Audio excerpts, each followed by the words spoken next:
Good morning, everyone, and welcome to our Industry Insight. Today we are going to be talking about medical professional and frontline worker, first responders.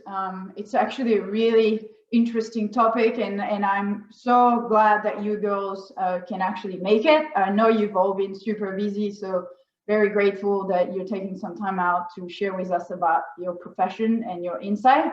My name is Myriam Glez. I'm the founder of Athlete Soul. We are doing these monthly industry insight to help athletes with career exploration and give you some insight into profession and industries to help you expand your horizon about work and get some feedback from former athletes who've done it before. So we're going to get started straight away. Maybe Brittany, you can start with telling us, who you are and what sport you played as well. Yeah.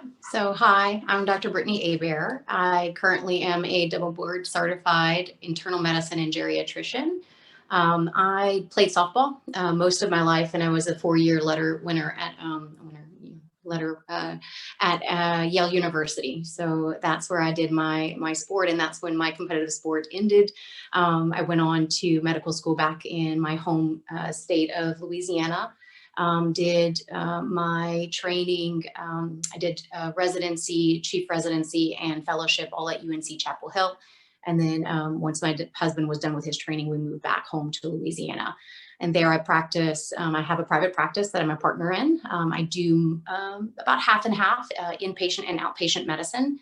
And this year has been a lot of COVID on both sides. So that's been a big twist in our world these days, as it is for everyone. So that's me. Did I hit all the points? You did. Thank you very much. Shall we move on to Courtney, our second physician? Do you want to go? Sure. Hi, everyone. I'm Courtney, and I'm also a physician. So I'm a physical medicine and rehab physician. And previously I was a synchronized swimmer. So I competed on the Canadian National Olympic team for a number of years and competed most notably in the 2004 Olympics in Athens, Greece, and the 2005 World Championships, which is in Montreal, Canada, in the duet and team event. And then I had the pleasure of actually swimming with Missy, who's also on the call here, and also a physician herself at Stanford. We were both there for 4 years, and that was a true pleasure to sort of weave together academia and athletics all in one job. And then went on to medical school at Touro University, which is just outside of San Francisco, and finally went back to Stanford for my residency training in physical medicine and rehab. And now I've landed at One Medical, where I see patients about 50% of my time, and then the rest of my time I work on the design and development of new clinical programs, which of course this year, no matter what field of medicine you're involved in, COVID is certainly a priority and something that we're all thinking about. So thanks for having me. Thanks for joining us, Courtney. Veronica, do you want to go next? You're on mute. There you go. Definitely. My name is Veronica Alvarez. I am a firefighter paramedic for the city of Hollywood down in South Florida. I am also a baseball coach. So I played on the women's national team. I guess I played college softball as well, Villanova University. And then after softball, I played baseball on the women's national team for USA Baseball with Tamara Holmes, who's also on this call. And after playing, I played in the Pan American Games in 2015. I played from 2008 to 2015 and then started coaching once I stopped playing. So I was the assistant coach on the women's national team in 2018 and then became the manager in 2019 for the women's national team. I also coach for the Oakland A's at spring training. I was there in 2019 and 2020 before COVID shut baseball down, and hoping to be back again this year if all goes as planned. So I do both currently still, and I'm a big advocate of being a firefighter paramedic, so you could also do the other passion as well of sport. This is fantastic because it's going to be great to hear your perspective of being able to do the two at the same time. It's not always possible, so it's really nice to have you on the call and share that experience. So since we have tons of teammates here, Missy, do you want to go next? And then we'll have Tamara after that. Sounds good. So I'm Missy Knight, or Melissa Knight. I'm also a physician, so I'm an anesthesiologist. I grew up in the Bay Area in California doing synchronized swimming, and then along with Courtney did collegiate synchronized swimming at Stanford University for all 4 years, where we were national champions all 4 years. So we're very proud of that. I was also on the junior national team prior to that and went to the Junior World Championships. And then similar to Brittany, after my collegiate career, I retired from synchronized swimming, thinking that was forever, but I ended up coming back to it. So I did play water polo during medical school. I went to University of Michigan and was able to do some athletics on a club team throughout my medical school career. And then when I went to residency at Oregon Health and Science University for anesthesiology, I started doing master synchronized swimming and was able to do synchronized swimming while I was a resident, which I think was a really nice outlet and gave me friends outside the hospital, which was really good because I didn't know anybody in Portland when I moved there. So it was fun to come back to the sport and be able to participate while I was doing all my medical training as kind of an outlet. I'm currently in Philadelphia at the Children's Hospital of Philadelphia, specializing in pediatric anesthesiology, and I'll finish up in mid-2021. It's awesome. Great diversity of positions and places, so that's really good. Tamara, are you available to go next? Perfect. Yeah, sorry, I'm in line here. Tamara Holmes. Years ago, I was a volleyball player at UC Berkeley, so go Bears for all you Stanford people. In the 90s, I played professional baseball with a women's traveling baseball team called the Silver Bullets. Had a long break from school. I graduated Cal in 2001. I became a firefighter in 2004, so I've been in fire service almost 17 years. I'm a captain now. I was a 10-year member of USA Baseball with Veronica, and currently help coach the women's national team, and still full-time firefighter. Super. Nice to hear that both of you are still involved while being firefighters. I think that's awesome. Yeah, it's a great job that allows for that. So. Yeah, absolutely. All right, so the purpose of this call is really to gain some insight in your profession, but also learn how you made it from either your sport or from college into where you are now. So we're going to go around again and hear a little bit more about your past and your journey with your education as well as your work experiences, and if you have any further information you want to share on that past and how that went. Brittany, do you want to start again? We'll go through the same circle. Yeah, sure. So I decided way early in life that I wanted to be a doctor, and probably more a traditional type of doctor. So I kind of wanted to be that person that people referred to when they were asked that question. So I think I was on that path pretty set early. And I think, that can be kind of a good and a bad thing. It can make you ignore things along the way and other opportunities along the way that after I've been in practice, I thought, oh, that's a very interesting field. I don't know why I never considered that sort of thing. So I think in retrospect, I wish I had kind of kept my eyes peeled for other opportunities along the way, but knowing that. Did you know before you went into college? Yes. That you wanted to be a doctor? Yeah, absolutely. So we're talking 5-6 years old. That was kind of my given answer to what do you want to be when you grow up? So it was easy in that I was just kind of on the path. And once you're in pre-med, I think in medical school, everything's kind of set. And then furthermore, when you get into med school, everything is even further set, that it's kind of like a train track, once you've decided and you're kind of locked in, it kind of pulls you along. There's you can get creative, certainly. And I think that's because it's so set for so many people, it's very easy to miss those very interesting opportunities that pop up along the way. Like some of the combination degrees that you can have coming up, especially now, I look back and think, why didn't I do an MD, MPH? So why didn't I get my public health while I was in residency? Because there was an offering of adding on another year and being able to do that. So I think kind of keeping your eyes peeled along the way for those sorts of things. Backing up a little bit through college, there was little bits of time between the studying and the schooling that, you can do a little bit of the volunteering. So I did do the volunteering in the local hospital to kind of help broaden the curriculum vitae that you would eventually write. But I think sports really kind of sets you apart when you're starting to interview at medical schools along the way. So it's a good way to spend your time in college to have that for so many reasons, but just to kind of set you apart even in writing early on. Through med school, I did some of the club type stuff as well. It never really filled the hole that competitive sports left in my soul, and that was kind of something that was lost for quite a while. But more recently, running has kind of filled that again. I'm very excited to have something competitive back in my life, but that was way after residency and fellowship and young children and all those things. But never lose sight of your own health along the way, I think was my big learning thing in the past 5 years. Residency wise, I barely had time outside of residency. You know, we were really pushing that 80-hour work mark for most of our training. So I didn't have a whole lot to give outside. I'm a little jealous of the hours that the firefighters are saying about theirs to be able to balance more work life and that sort of thing. I think going after training, you kind of accept that training is going to take most of your time and attention for those few years.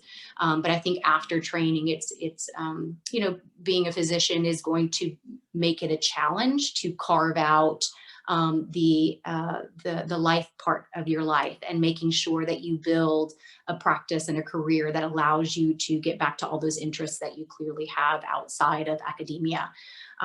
It can be done. It just you have to be determined to do it and be creative about how you do it. So. Super interesting. We're gonna hear Courtney's perspective, and I'm curious to see if there are similarities and differences. You know, you had a clear path of where you wanted to go, and I imagine that once you were in med school and then in residency, obviously you had put your career behind, even if it's difficult to do so. But you were singly focused, and I think Courtney maybe had to handle two things at once for a little bit, and I'm just curious how that went and how you managed to do that.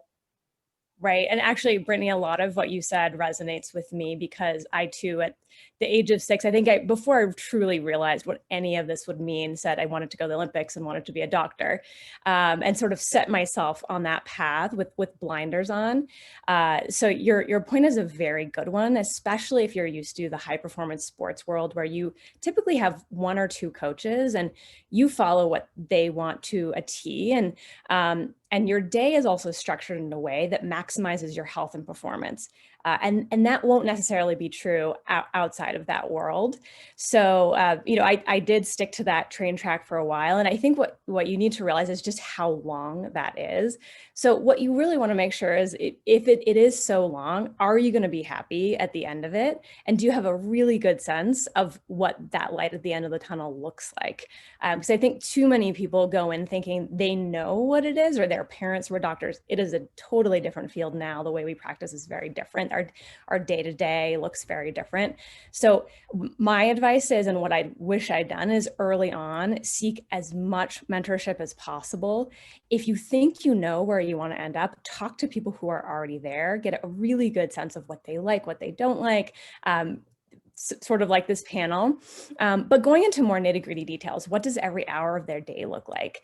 You know, are they able to balance? Are they able to take care of their health?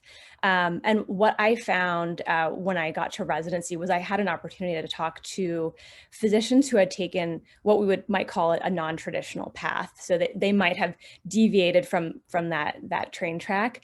And that was what I identified most with, people that ended up actually having such a zigzaggy path and perhaps did something in health technology and then did something on the policy side. And I found that variety really compelling. And I knew that I wanted to mirror that as much as possible.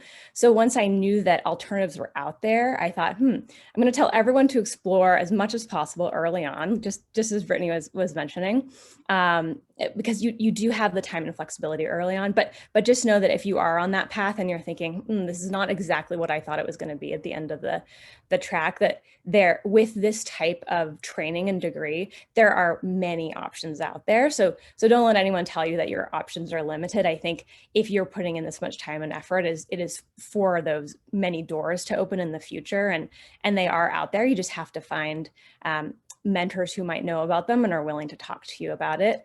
But yeah, and then the other thing is, and this is a really good point, is building in that your own health and performance. It is so incredibly important, and it is nearly impossible if you're doing an 80-hour work week. So you have to give yourself some flexibility. But I think now we know a lot more about empathizing with yourself and taking care of your mind, your body, et cetera, because at the end of it, you'll be in your mid-30s, so you can't afford not to take care of yourself along the way. So take some of those principles that you've learned as an athlete for nutrition, sleep, performance, and get rid of some of the other stuff if you have to, but it's really, you can't slack back on that stuff week over week. So just catching up on all that stuff when you can, really, is my other big advice if you're already on that track. Cool. And I think a lot of athletes can relate to the zigzag path, because none of us have had a pretty straightforward and simple path when it came to managing sport and work. Veronica, I'm curious how you ended up going into firefighting, and if that was like Brittany and Courtney, kind of a childhood dream, or you fell into it. Definitely not. I had that zigzag path that you guys are talking about. I sometimes wish on the flip side that I was so focused on sport and getting into college and playing a collegiate sport, wanting to be an Olympian and wanting to play, when I was young, I would say I would play in the major leagues, that I kind of forgot to focus in on what I was going to do after sports. So I think I was probably in the place that this chat is, to the people that this chat is aimed to. I liked photography, and that's what I thought I was going to go into, photography and video. So that's what I studied. But then I got an opportunity to play. I went into it after college, and I got an opportunity to play softball in Spain, and I took the opportunity to play softball in Spain. And so that took me off the media and film route. And when I came back, I got a job with the public school system here in Miami. And it was soul crushing to me. It was a desk job, and I understand desk jobs work for some, but it didn't work for me.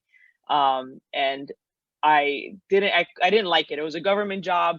People were kind of complacent in where they were. It was an older population as well. So I went to work, and I was eager to do things, and they would tell me to hold off for the next day, that I had to save some for the next day. So the athlete in me struggled with that mindset. But through that time, I found the opportunity to play baseball. And so that was my outlet of my passion. And so I kept working that job because it allowed me to play baseball for 7 years. And then through meeting, Holmesy, I have a coach, Tamra, I have a cousin who's also a firefighter, and just knowing like how passionate they were about the profession, that's kind of what encouraged me to make the switch. So I made the switch when I was older. I became a firefighter when I was 31 years old. When I decided to do it, I went all in, and I was lucky to get hired in my first interview with the city of Hollywood. But definitely, I think being an athlete helped me in that interview and helped me set me apart from the other people that were applying, because it's not an easy job to get. So I took a windy road to get here, and then I got into coaching as well. But I don't regret it, because I like where I am right now. But I wish I would have thought a little bit more about my path, because I love this job, and this is the perfect job for me. So I wish I would have done it sooner. Yeah, and we'll get into the detail of what why firefighting I think is a great fit for athlete in a minute. Melissa, can you tell us about your path and also why you chose your specialty as well, which is a little bit different from Brittany and Courtney? Yeah, so I actually had a bit of a different path than Brittany and Courtney. I thought that medicine was the last place I was going to end up. So I was one of those people who grew up with two parents who were both physicians, and everyone asked me my entire life, are you going to follow in their footsteps? And I was incredibly opposed to it. I told everybody there was no way. I was totally afraid of blood, totally afraid of needles, which is ironic considering I ended up in one of the specialties that deals with them most. So I actually went into college having absolutely no clue where I was going to end up after. I knew I liked science and math in that aspect. And so gravitating towards science major was pretty easy. Both Courtney and I majored in human biology, and it was an absolutely amazing department, an amazing major at Stanford, which gave a lot of flexibility to really kind of discover what you like and to take the courses that you found really interesting while, you know, advancing your knowledge and working towards your degree. So I finally decided that I was pretty sure I was going to pursue medicine by the end of college. Maybe like May or June, I decided that I wanted to apply to a post-bac program because there are several pre-medical prerequisites for medical school, and I hadn't done all of them. I had taken biology because it was part of my major, but our major didn't require any of the other prerequisites for applying. And so I ended up moving to New York to do my post-bac program after I graduated, and thought I was going to kind of go straight through after that, but kind of ended up winding on a path and taking 4 years off total, which I am so thankful for, because I feel like it was a perfect amount of time where I got to experience my 20s. I got to kind of figure out who I was, discover things, work in a few different jobs, do a little bit of research, do some volunteering, like enjoy my life as well before setting on this long path that we're all very well aware is not a trivial amount of time.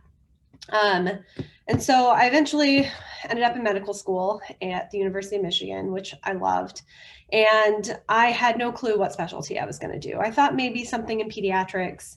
But I guess what I didn't realize, my father's an anesthesiologist and my mother is internal medicine. And I guess I didn't realize the vast spectrum that is medicine. There are so many different options and they are incredibly different. The scope of practice from one physician to another is like night and day. They're so different. And so I was kind of overwhelmed at first with the number of possibilities. But I kind of slowly, as you went through medical school, you figure out what pieces of medicine do I like. And for me, it was, direct patient care and, being able to make decisions and like act like, I'm missing the words right now, but like make them happen right away. So anesthesia ended up fitting that perfectly. And I think it's a specialty that not a lot of medical students are always exposed to because it's not a required rotation for most medical students. And so because my dad was an anesthesiologist, I obviously had a little bit of advantage in that I kind of knew what he did.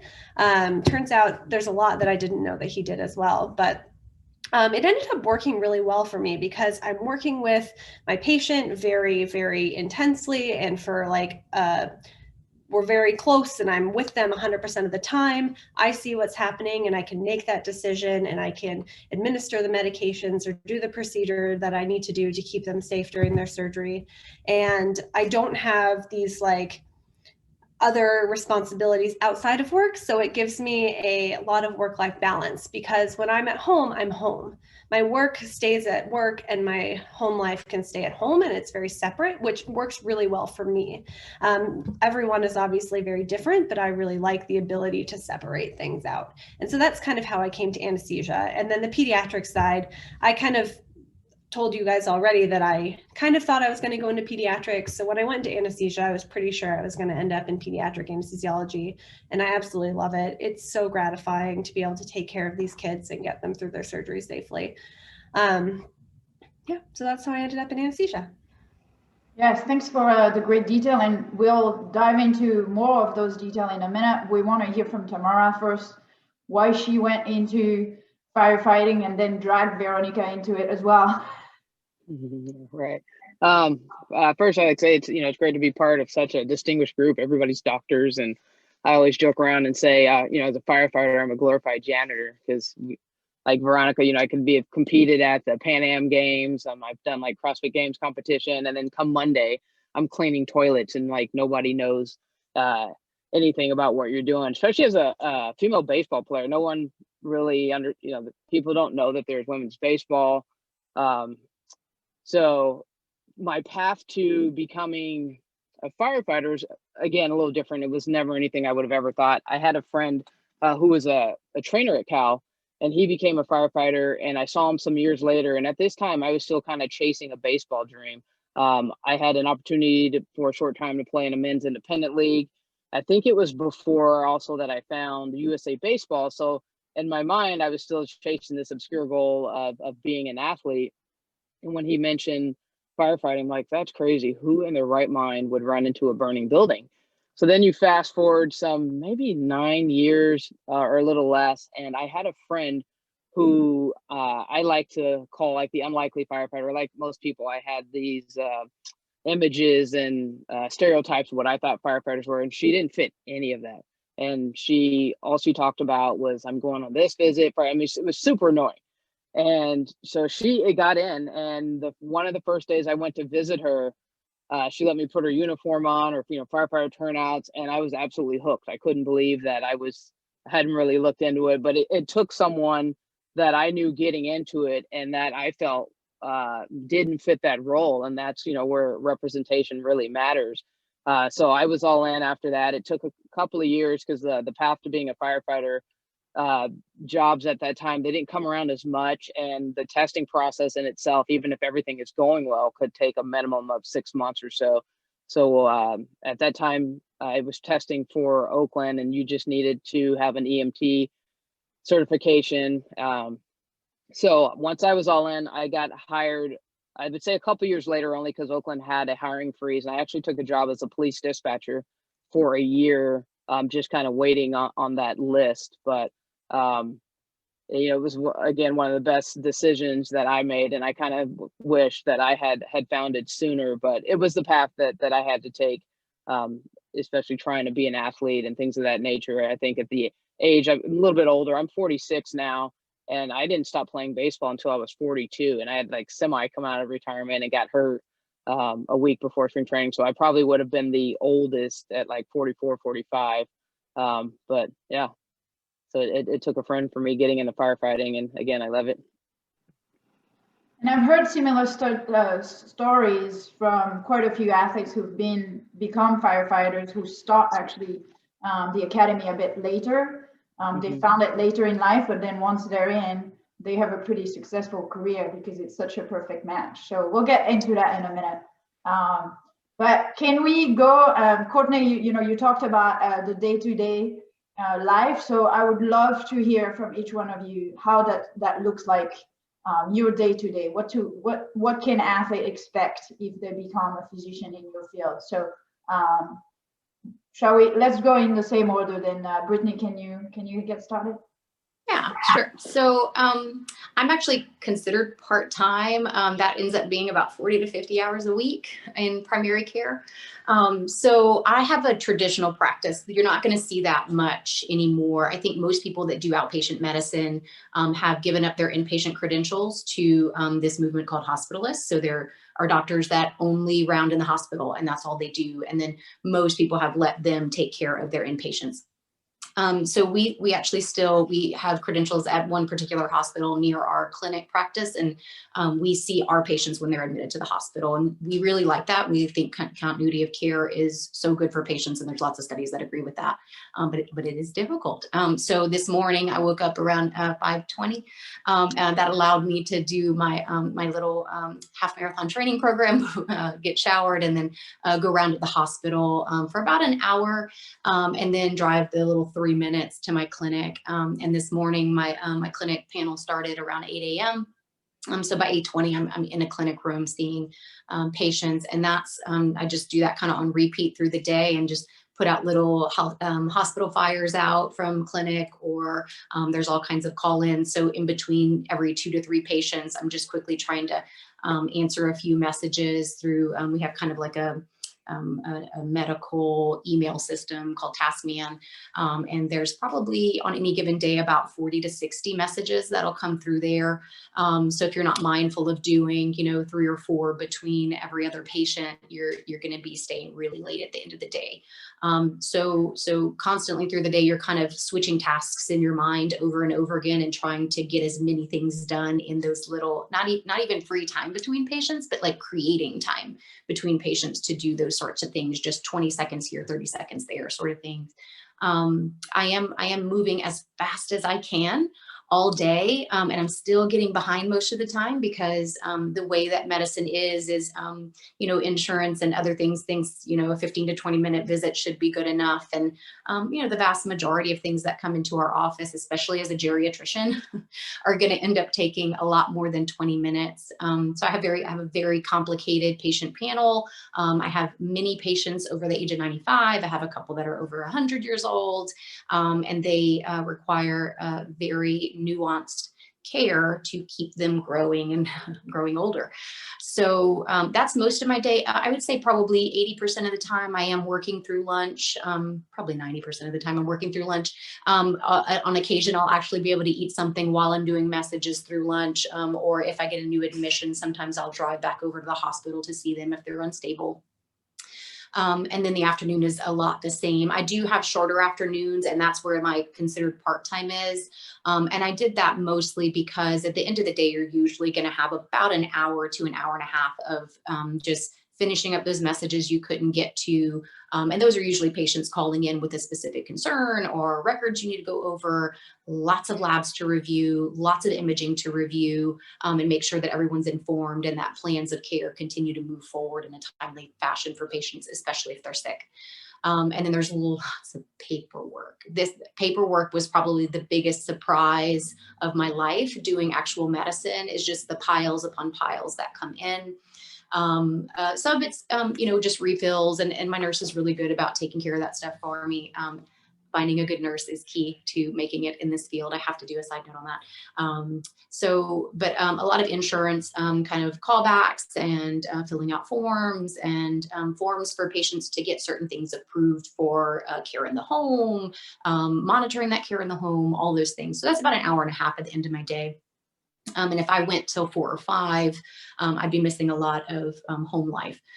So again, being creative about trying to make sure that you have a good work-life balance. It's going to feel like it's going against the grain because we have this internal feeling of responsibility to our community and our patients and being the best doctor to as many people as we can be. But if you're not making sure that you have that time to meet the other needs of your family and yourself, you're never going to be able to meet the needs of your patients. So I end up stop seeing patients around 3 p.m. most days, which, I'm usually running late. So that's more like 3:45 or 4. And then I do my hour or so, and then I'm home, around 5:30. So that's not really that early, but for doctors, it's early. And then I'm able to spend time with my family for several hours. I have my morning time whenever they're still sleeping for me. And then sometimes we all exercise together. So, it's a very full day. Most days. And so I think part of being in Louisiana has, it's a slower pace here. We have that laissez-faire kind of attitude in the background. So every clinic in our city pretty much closes at noon on Friday, which is very odd in other places, but just all of medicine closes at noon on Friday. And that is actually really helpful to keep that work-life balance for us as well. Of course, the hospital doesn't close, so still I have to take care of that. But I do, we have a private practice. We have to make sure our patients have someone to call at all hours, day and night, 7 days a week. So we rotate overnight call as well. So we take calls from the hospital, we take calls from home, but it's usually not too bad. I think in the past 5 years, I've had to go in the hospital about 3 times for someone who was too unstable. So it's not too bad. And then once every 7 weeks, because we have 7 people in our call group, we do rounding at the hospitals. So we round on everyone's patients. So once every 2 months is not too bad for having to do a weekend. I feel like we have a pretty good setup. So that's my typical day. Yeah, busy days. Courtney, how is your day? Yeah, I think you sort of got a flavor of the fact that each specialty is not only diverse, but will also have diverse practice options, but not all that diverse. So understanding if you do go for a topic that is of interest to you, just understanding the actual operational logistics of what that would mean on a day-to-day basis.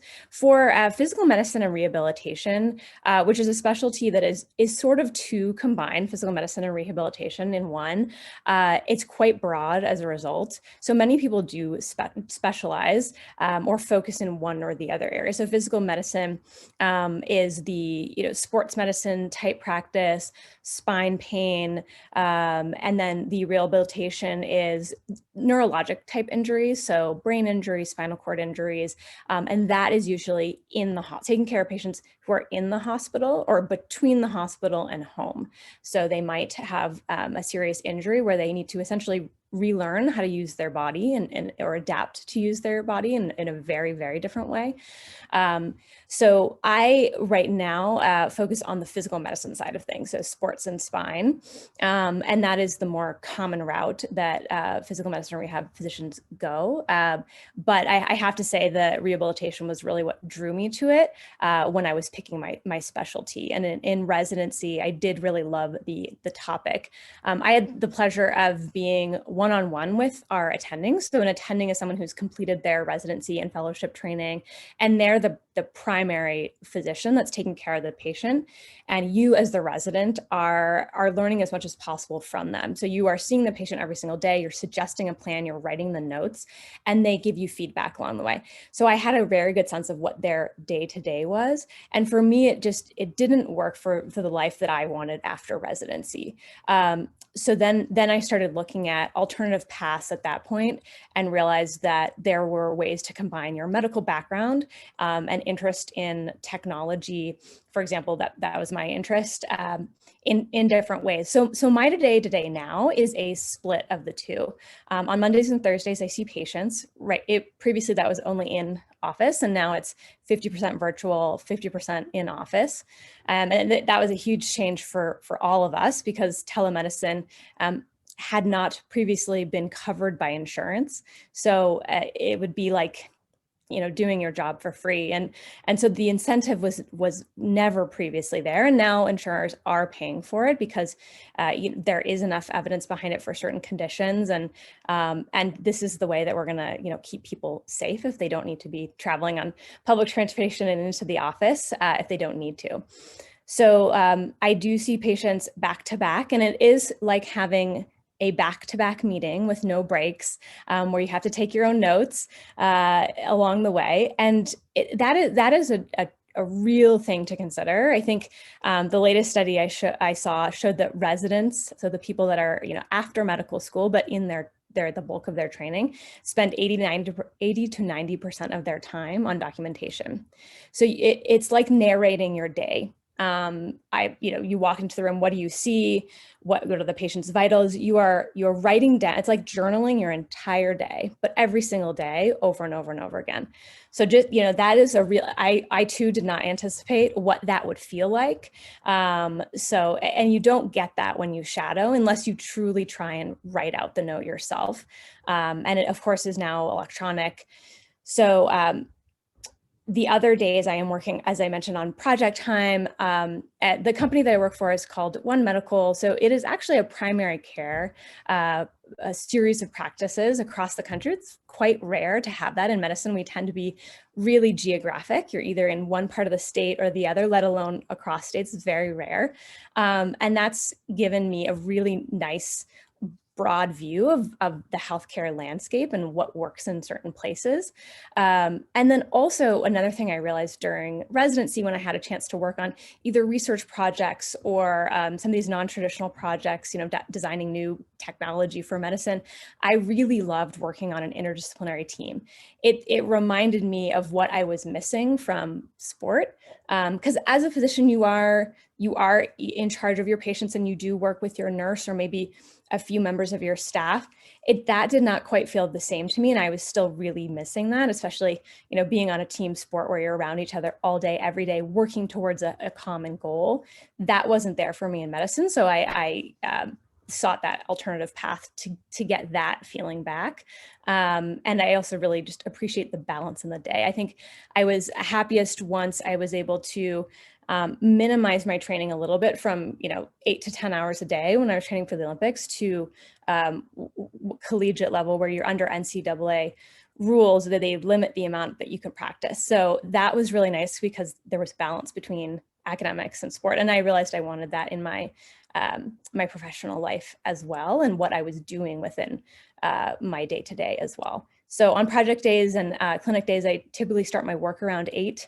When I'm not seeing patients, I'm in meetings, I'm working on reading new and emerging literature. So a lot of reading, a lot of proposing, a lot of pitching, sharing ideas, and then dividing and tackling different projects and in planning meetings. Briefly, that's what those project days look like.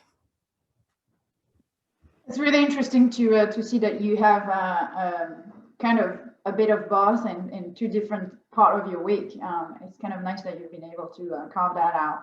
I'm wondering if we can get Veronica and Tamara to share both, not necessarily about their day-to-day, but more of their shift, since that's how you girls would be working, how that would look like. If you can explain maybe first, the shift cycle for firefighters, and then within the shift, how that looks like. Definitely. So start. All right. So our shifts change from city to city, and some of the routines do as well, but I think they're pretty, there's some that are equal across the board or happen at every department. But so my shift schedule is 24 hours on, 48 hours off. So I'm on from 8 a.m. to 8 a.m. the next day. And then I have 48 hours off there. So I'll come in the third day. So every third day we work. I'm a firefighter. Holmesy's a different rank, so it's all based on rank. I'm a firefighter. In my department, you promote based on a test to driver of the fire truck, and then from there you become a lieutenant, which is on the ambulance, and then from there you'd become a captain, like Holmesy is on the fire truck. So I've chosen to stay as a firefighter. I really like my job. I'm really hands-on with the patients, and it has allowed me to do all the baseball stuff I still get to do. So that's why I've maintained that position for me. And so I'm also a paramedic. So most of my time I spend on the ambulance. My department is very busy. So we're running from a 10 call day is an easy day.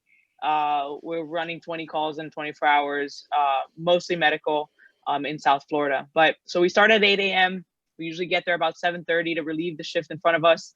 Our morning routine is I have a crew that I'm always with. So I have my partner that I've been with for 4 years. So it's really nice to have that trust and that relationship with one other person, so that when it's time to run a call, we trust each other and we know how the other person works. We arrive in the morning and we check out our ambulance. So we make sure that everything we need is there in place. And if we need to replace something, whether it's a battery or medical device or anything like that, we make sure we have it. We have a lineup, very typical in a fire department, where you're exchanging your radios, you're exchanging, the responsibilities from one crew to the other. You're going over your daily events or what you have to do that day, and then you get going. So checking the truck out, and then as Holmesy said, we are glorified janitors. We make sure we clean every bathroom every morning. And mop the floors or anything like that, kind of just getting the station ready for us to be there wherever there. And then it's great.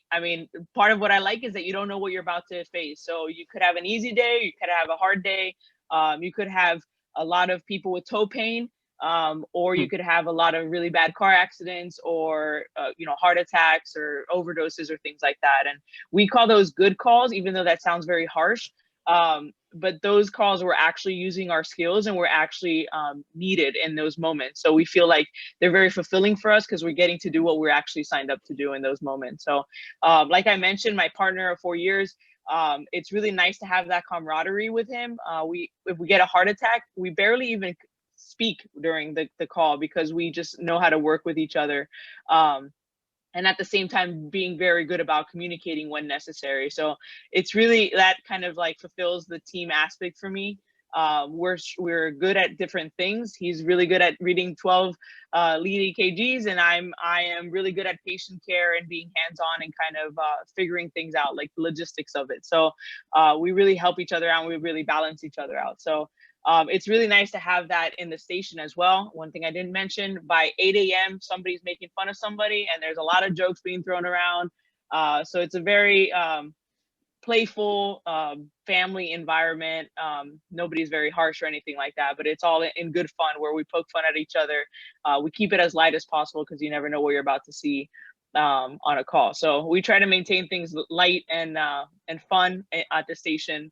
And then in our department, we do a lot of like family meals. So our driver of our engine cooks our meals for us, which is really nice to do. We contribute a fee every morning, and he cooks for us. And then our department is very big about sitting down together. People tell stories and just have that moment to connect with each other. So those are the things that happen in the station life and kind of seem like we get paid too much for what we do, but we see a lot of bad things on the streets as well. And we see a lot of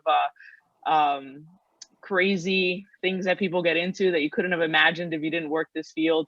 But it's also very rewarding in a sense that we could help them in those moments. Yeah, and I don't think anybody thinks that you guys get paid too much for what you do. No way.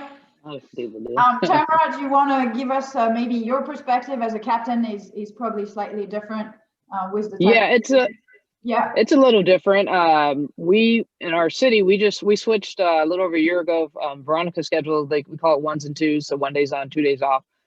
We recently switched to a 48-96, so we work a minimum of 48 hours and have 4 days off. But Oakland is kind of unique in the staffing, in which you'll have some years or some times where you're fully staffed and you're not having to work as much, but we've been understaffed, so it's not uncommon for me to spend anywhere from 4 to 8 straight days at the firehouse before getting a break.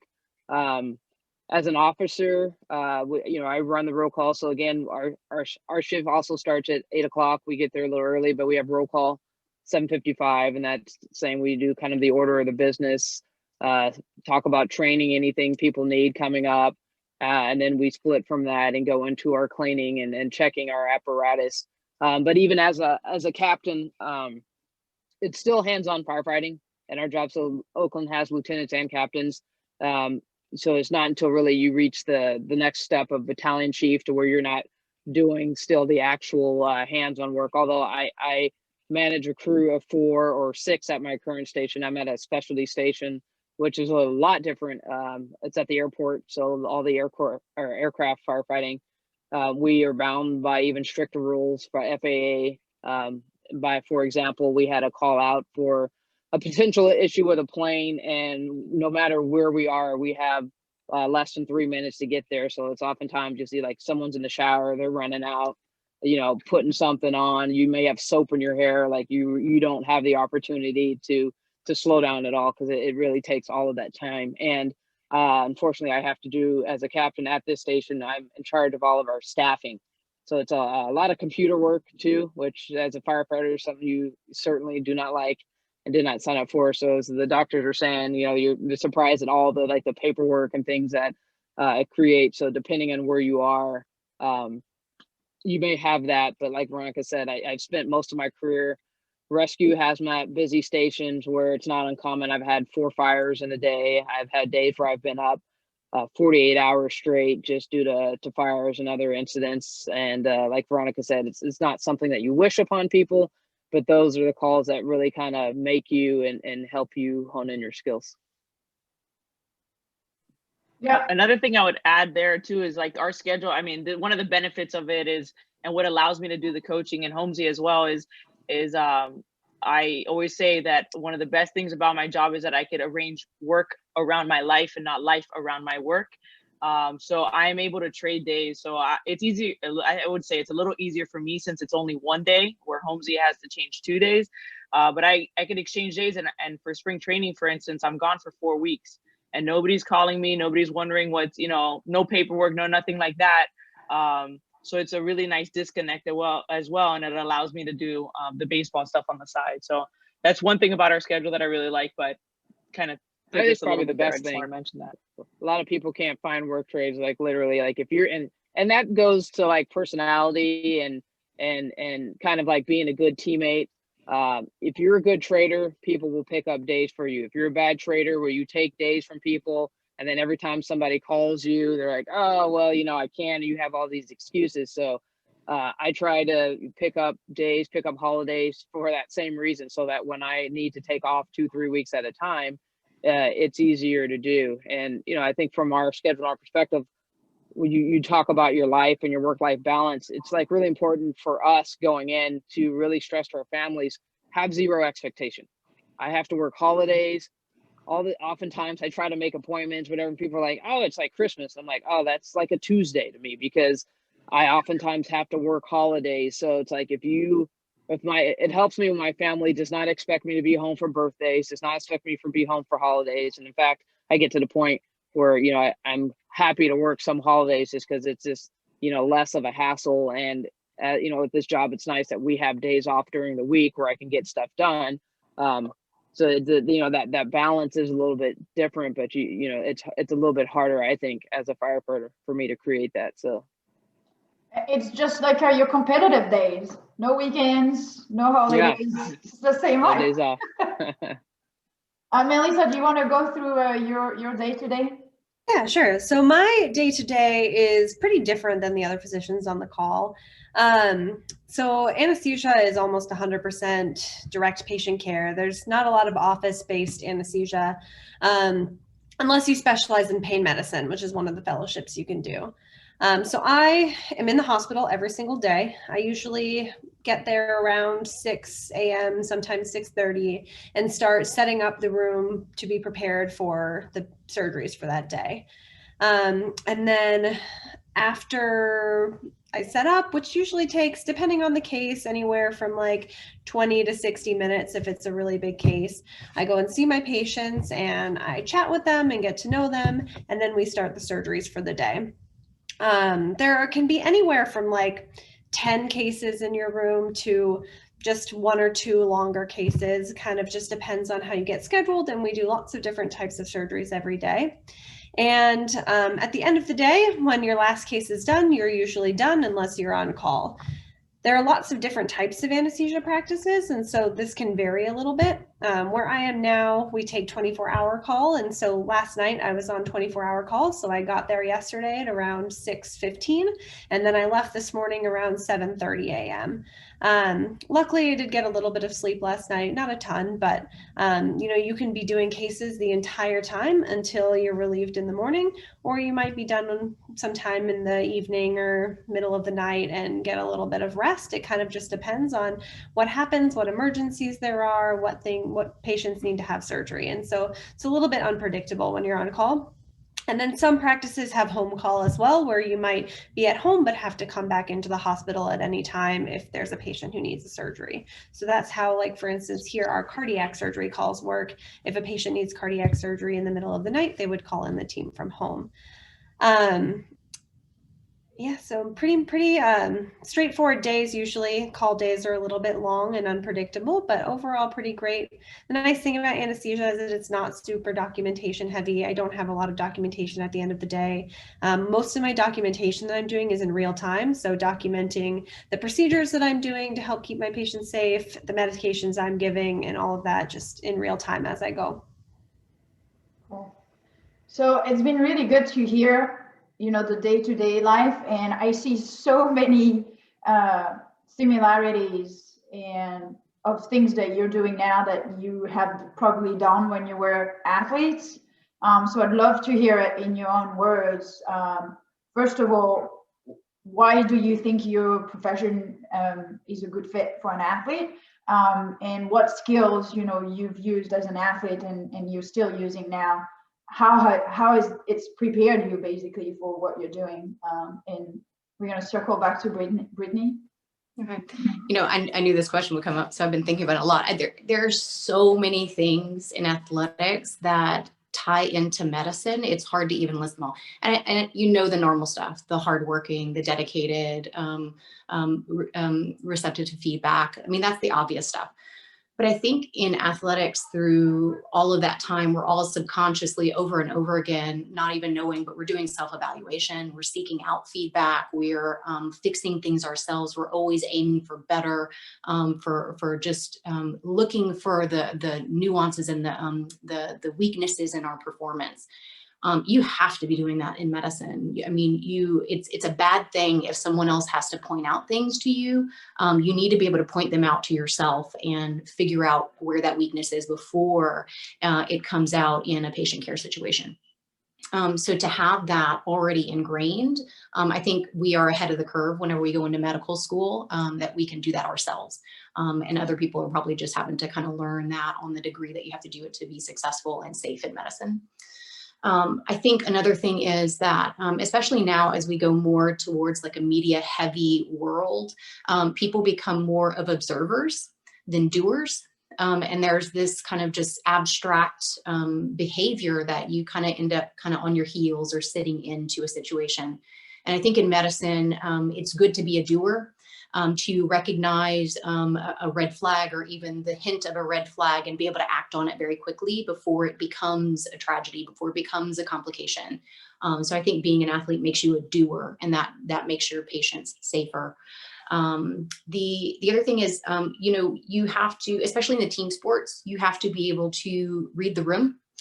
You read your teammates, you read what's going on in the field, you're seeing as things change, and you have to adapt in a split second, not only to events that happen, but even the tone, or if your teammate is down, you know to pick them up, or what you need to say to pick them up. You do that with patients all the time. I can't tell you how many times I've had to change the way I'm talking, or the terms that I use, or the way I go about a topic that can be touchy with a patient, because I read that they're not with me. They're not traveling along with me in our plan. So being able to do that and just subconsciously shift all the time based on what the situation calls for is something that we do all the time subconsciously in sport, and it's something that serves you so well in medicine. So I think those were the big three. I think that I was surprised when I thought about it, that really was so wonderful that I had that from sport and helped me really do well in medicine.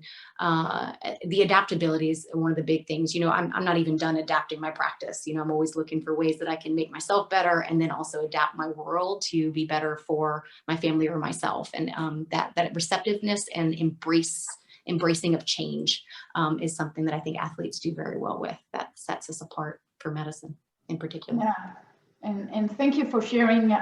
We always hear the obvious with hard work and being resilient, and so it's nice to hear other elements too. Courtney, do you have anything you want to add to that?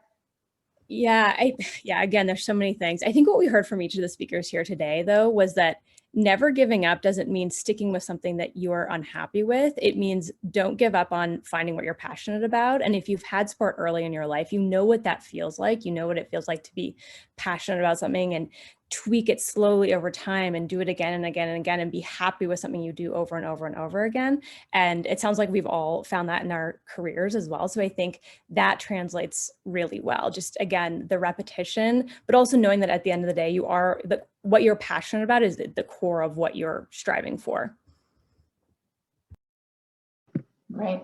Veronica, I imagine it's a little bit different for the firefighters. So let us know what do you think is Yeah, so go ahead. Sorry, you broke up there for a second, so I'm sorry for interrupting you. But I was a catcher in baseball, and so as a catcher, you're kind of, to relate it to more sport that maybe more people are familiar with, you're like the quarterback of the team. You're aware, you're constantly looking out on the field, and you're the one that can see everything. So you're the one kind of coordinating traffic for the most part. So I think my time as an athlete made me good when I started becoming a firefighter. Like, I was a little bit a step above other people, because something we do as a firefighter, our job is to control chaos. And so coming from sport, I felt like I was good at that early on as a firefighter. In these moments where there's a lot happening, it's a high pressure situation, I think I excel at keeping a certain level to be able to perform correctly and with the right intentions and making everything go as planned. So and then my time as a firefighter, I think, has only made that me stronger at that, from the situations I have seen over the last 7 years, and functioning in them. So now when I go to coaching, I feel like it really translated over. So I'm really able to control chaos in games now as a coach, as a manager, and I credit that to my time as a firefighter. So that's one thing, is the controlling of chaos, and not everyone does it well. So it's not something that you just assume that because we're in this career we do it. I'll be on a call I feel the chaos, and then it's not going as planned because the captain or the lieutenant doesn't have a good hold on it. And after the call, they'll say, "Oh, that went well," and all I'm thinking is, "No, it didn't. Like, there's no way around that. Was not good." So it's a skill that I really credit to being an athlete, is being able to perform in a high pressure situation, which is wonderful. The other thing would be situational awareness. She mentioned reading the room. Same thing. As a catcher, I am hoping for the best but prepared for the worst. So the same thing I take on calls, especially in the middle of the night, or calls that seem a little bit more unsafe, I would say. I'm just ready for anything so I can react appropriately to keep my crew and my people safe. So I think those are some things I brought in from sport, and I think make me good at firefighting, but also what makes me better as a coach is my time spent as a firefighter doing them. It's nice. You're feeding both direction, the coaching to the firefighting and back. It's awesome. So Mara, do you have anything to add to what Veronica said? Yeah, I think V brought up a good point about like decision makers, and as doctors, well, not everybody said that, but you talked about how our skills relate to the patient, and firefighting is super unique. As you come in as a woman, right? It's, yes, can I do the job and how I relate to people, but it's more so important how you're going to interact with these probably mainly guys who need you to, for whatever reason, improve your skill set. And Veronica is a great leader. I said, as a catcher, that's inherent in a lot of catchers, but even more so, like, she's a great leader. And firefighting, you don't always appreciate them until sometimes, like she says, you see the bad ones. And there's something about being in a male dominant world where sometimes the loudest people really aren't the best decision makers. And so now you have to learn how to, you may be newer, it may be also because you're women, but you have to insert yourself to this. Maybe this is someone that's been there 20 years and everyone is assumed and given this other person the benefit of the doubt, but you have to, as an athlete, that allows you to come in strong and speak for yourself and advocate yourself and say when you don't agree with something or you do need to redirect. There've been plenty of times where, I've come into a room and I've said, tell somebody to do it, and then somebody else says something, and then maybe people get more of a reaction. I don't take that personal as long as stuff gets done. But like the leadership, and that's like, and then reading the room too, right? But the reading of the room, I feel like a lot of people don't necessarily know if they are the issue, right? Like, we as athletes learn to pick up a lot of things. And so as an officer, I need to learn how to motivate people. I need to know when things are going bad. And oftentimes it's like the people that are causing the most trouble, they don't know that within themselves, and they don't know how to read the room. And that's kind of like where like the mentorship and things of that nature become very important, because I'm not sure if it's like that in the medical field, but firefighters it's very steeped in culture and tradition, and you need to know how to navigate the good and the bad parts about that. And luckily, like, as women, and I don't mean to harp on that, but like, things really have changed, and it has become a lot better in a sense. But you have to also recognize that you are walking into something with a particular culture, and it may not be something you want to completely get rid of. That's how you kind of fit in. And V said, really build a group together by accepting some of that. But again, it's not like you have to let people berate you, put you down, or any of those things, or butt your head. But the ones that do well and the leaders that do good recognize that and are able to bring everybody up, and it helps a lot. Thanks for sharing about that, because I think it's a really important aspect of firefighting. It is a male-dominated culture, pretty much like sport, if you look at it. So I imagine, you probably have those instances in sport as well, where there's some difficulty for women, and you transfer that over. But it's really nice to hear how you deal with it and manage it. Missy, do you want to add anything on what you feel you brought over from sport? Yeah, I think what everyone has said, I have felt many of the same things, but I think the one thing that I really feel in my environment is the sense of teamwork. And in synchronized swimming, I mean, you have to be very, very in tune with your entire team and work well with everybody. So I think that really translated well into the OR environment, because I don't think a lot of people outside of medicine, and maybe some people in medicine even, don't realize how collaborative the OR environment really is. You have so many different professions who are working together for the patient who is having surgery. In the OR at any time, you generally have the anesthesiologist, a surgeon, maybe a NP or a PA helping the surgeon. You have a scrub tech, you have a circulator, there are anesthesia techs helping. There are even, the environmental services that help clean the ORs and make sure that everything is ready. And then when we transport to ICU, we're working with respiratory therapists and ICU nurses and ICU providers. And when we go to the emergency department, we're working with our paramedics and we're working with our ED providers, and all of these different people that you have to just be able to work with all the time and make sure that you have a functioning team that can keep the patient safe, which is always the most important thing in our day-to-day work. And so I think that being in sports, and especially being in a team sport, has really helped transition to that, because you really have worked with a team your whole life, and you know how to deal with those dynamics, and you know how to learn when to speak up about something and when to maybe let someone else take the rein, and when to just know how to navigate all of that so that the team can be functioning and can be cohesive. And I think that's been really important in my career. Yeah, it's a carefully choreographed dance between all of you guys. It's pretty awesome, just for the care of the patient. I wanted to piggyback on what Veronica had said, because I was fascinated by her phrase, control the chaos. Because in my mind, it was, I had the same, I knew I know that feeling and that kind of embracing, but I always called it riding the panic. So that whenever you felt the panic coming up during a code or whatever during training, instead of letting it overcome you and topple the situation, you found a way to harness the energy to focus everyone. And I think that comes from sport too. And I just thought it was so interesting that I just recognized what you were saying. So sorry. Years of getting ready to walk on that field or jump in the pool, you know how to ride the panic, eh? So we run over time a little bit. I apologize. I know you ladies are super busy. We're gonna wrap it up. I wanted to know if you have one last comment or anything. I wanted to ask you this at the beginning, and maybe that's something we can end on. For me, looking at from the outside at firefighters and physicians, you guys are helping people, and I imagine that's a big satisfaction of your job, is not only all those skills that you brought over, but I imagine in the first place is to be helpful and care for others. So maybe that could be something we can wrap up on. Anybody want to talk about that?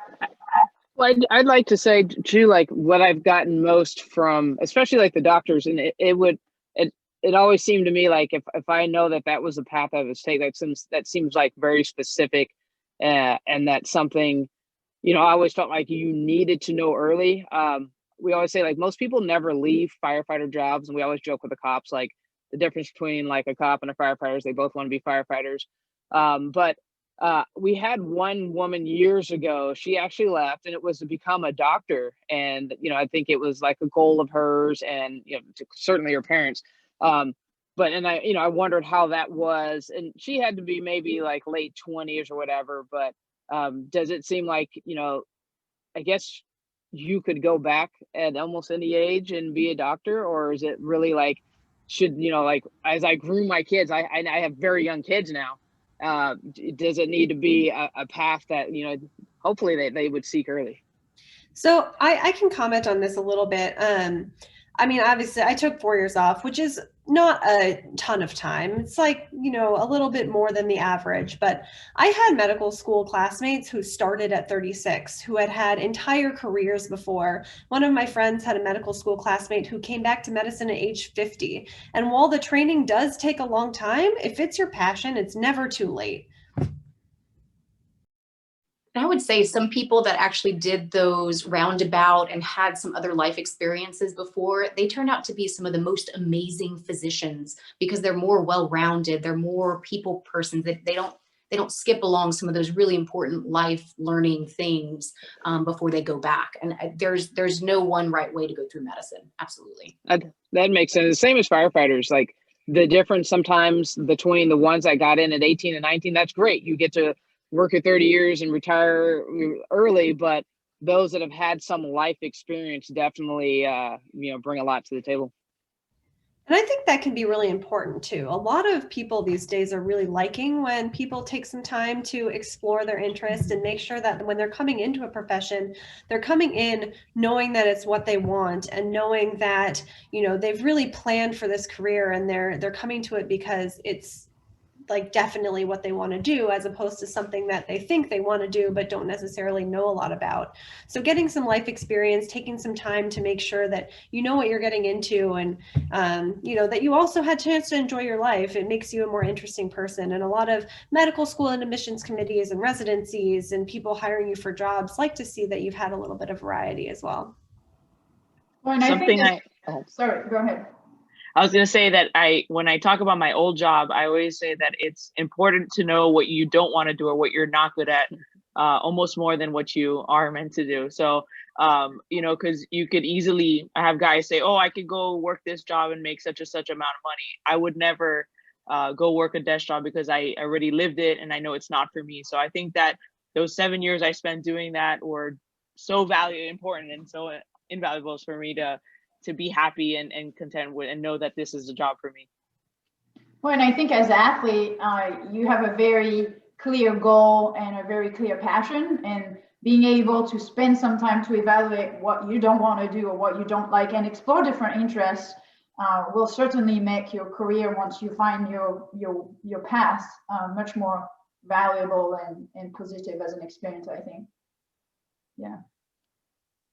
I wanted to say, you had mentioned about what taking care of patients brings back to us. And I will be the first to admit, my job takes a lot of me. I have to put a lot into my job. It does easily seep into the extra hours. And some people, that would not be appealing.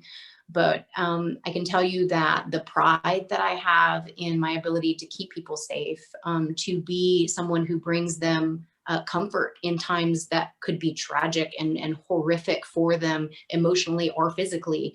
To be that person for people is one of the most profound feelings that I feel like I could ever have. So that more than makes it worth it to me. But that, I had to really dive deep to make sure that was going to be enough for how much it takes of my life. It's, just make sure it's something that you feel deep inside and you're not doing it for kind of the other reasons that come up for wanting to be a doctor, because that's the thing that's going to sustain you on the longer days. And then be flexible and determined to make it work in the constraints that you have in life, because life will change along the way. And I think that's the bottom line, is don't be so set that you can't see when it's better a different way. Does any of you share that satisfaction and pride, Veronica? I was just going to say that patient care, a lot of people say, one of your questions when you're getting hired as a firefighter is why do you want to become it? And everyone's question that people roll their eyes at is to help people, but you really do get a lot back from it. I try to be so good about that and knowing that it's people's worst day, no matter if you've seen worse. For them, they're experiencing their worst moment. And, for us on the street and being in their households when all these bad things are happening to them. But really being patient with them. It's really easy at 3 a.m. After you've ran 20 calls to lose your patience. And that's another moment where your team really matters. Your attitude is contagious. So to choose the high route and be positive and maintain your kindness in those moments, because your team's going to feed off of it. So that's something that I really like to do. And I'm lucky that I've had crews that do the same. I have a really good lieutenant that's always maintaining control of that as well. But that's something that I really love, is when I could really be a source of calm for somebody who's experiencing something really bad in the moment.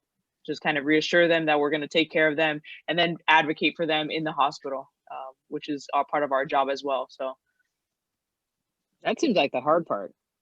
Like as firefighters, I always feel like there's really that you're doing the same thing over, and it's hard to feel like you're helping when you're seeing the same people for the same thing every day, and then it's just kind of a handoff.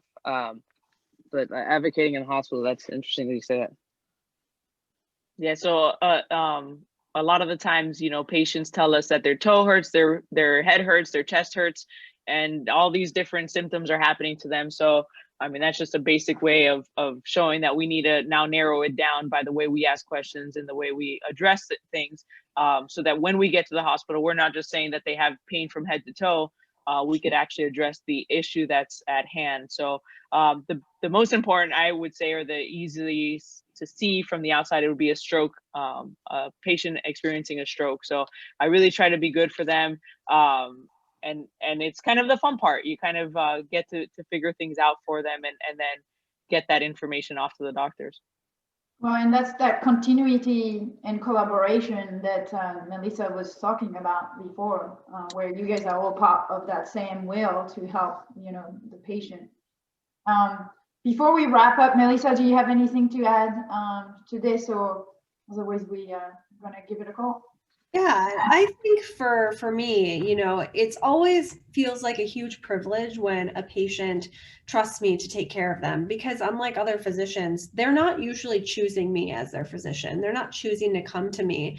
They are putting all their trust in me, and I've usually just met them right before they're going into surgery, which is a big and scary time for them. And so I think having the ability to like really gain people's trust and show them that I'm going to take good care of them for this really challenging part of their life has been a huge privilege for me. And then I don't know, I really love my job. It's so fulfilling in so many ways. And obviously, you know, you go into it to help people and stuff. It's the most cliched part of our profession, I guess. But it is really, you know, when you stop and think about it and step back, just a huge privilege that people allow us to be in the part of their lives in these scary times. And I, you know, at the end of the day, feel really good about that fact that we are able to take good care of everybody. And it's, you know, I guess, you know, at least we strive to take good care of everybody in any circumstance. Yeah, and so we're gonna end here. We went way over time, but this was fabulous. I really enjoyed hearing everything you had to say. I could go on forever, to be honest. But I wanted to thank you for taking the time, and thank you for everything you do as well. You know, in your jobs. Obviously, I don't do that, and I'm amazed by all the things that you do every day to help everybody out. So it's been great. If we have any athletes that want to learn more about either of your profession, are you available to be contacted for a little bit more information? Awesome. You're all on mute. Or we pause it. Just give you an email address. Would that work? Sure, you can. Yeah. I can reach out as well, or we can share via email. Yeah. Well, again, thank you so much. Have a great day. Thanks for everything you do, and much appreciated. All right. Thanks, everyone. It's nice to meet everyone. Thanks. Bye. Thanks. Bye.